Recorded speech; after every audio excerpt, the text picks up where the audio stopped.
এর আগে পর্যন্ত এক ধরনের অত্যাচার গেছে সাধারণ বৈধ নাগরিকদের উপর, বিএলওদের উপর।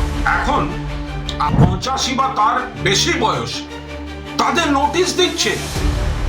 এই বৃদ্ধা তাদেরকে যেতে হবে ওই লাইনে দাঁড়িয়ে। যারা বয়স হয়ে গিয়েছে, যারা কাজের সূত্রে অন্যত্র থাকেন, তাদের অন্যান্য নথি বা আনুষঙ্গিক যা আছে বাড়ির ঠিকানায় নিজেরা গিয়ে দেখুন। কারণ এই নাম পদমের বানান বা অক্ষরের একটা এদিক ওদিক হলে নোটিশ। রুটিনের নাম করে নির্বাচন কমিশন তারা কিন্তু কার্যত অত্যাচার শুরু করেছে।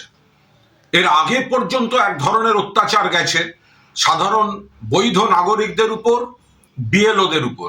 এখন আরো নতুন ধরনের কিছু অত্যাচারের অভিযোগ আসছে।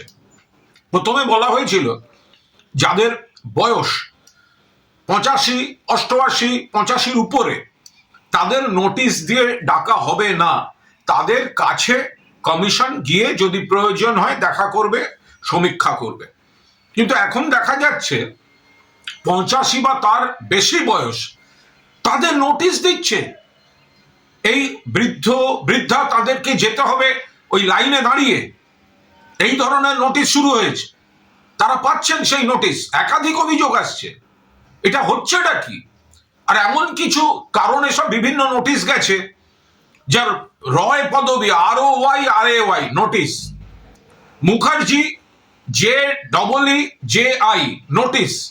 কারণ এই নাম পদমের বানান বা অক্ষরের একটা এদিক ওদিক হলে নোটিশ। তো বাকি ডকুমেন্টগুলো তো রয়েছে।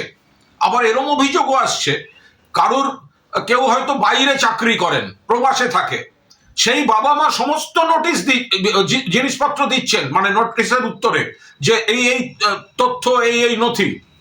তারপরেও নোটিশ দিয়ে সেই প্রবাসে থাকা যিনি কাজ করেন, পুরুষ বা মহিলা, তাকে বলা হচ্ছে না, এসে এখানে সামনে হাজির হতে হবে। এটা কি চাইছে বিজেপির নির্দেশে জাতীয় নির্বাচন কমিশন?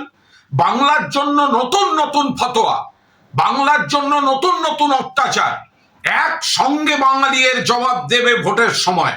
কিন্তু আপাতত অবিলম্বে নির্বাচন কমিশনকে হস্তক্ষেপ করে তাদের এই ধরনের অত্যাচারমূলক ফতোয়া এগুলোকে অবিলম্বে প্রত্যাহার করতে হবে। যারা বৈধ নাগরিক, যারা বয়স হয়ে গিয়েছে, যারা কাজের সূত্রে অন্যত্র থাকেন, তাদের অন্যান্য নথি বা আনুষঙ্গিক যা আছে বাড়ির ঠিকানায় নিজেরা গিয়ে দেখুন। এই বৃদ্ধাদের কেন লাইনে দাঁড় করাবার আপনারা এই চক্রান্ত করছেন? আমরা তীব্র নিন্দা করছি এবং এই ধরনের ভুলগুলো তারা অবিলম্বে সংশোধন করুন, আমরা সেই দাবি জানাচ্ছি। আরো ভালো ভালো খবর দেখতে সাবস্ক্রাইব করুন বাংলা হান্টের ইউটিউব চ্যানেল। বাংলা হান্টের আরো খবর দেখতে নজর রাখুন।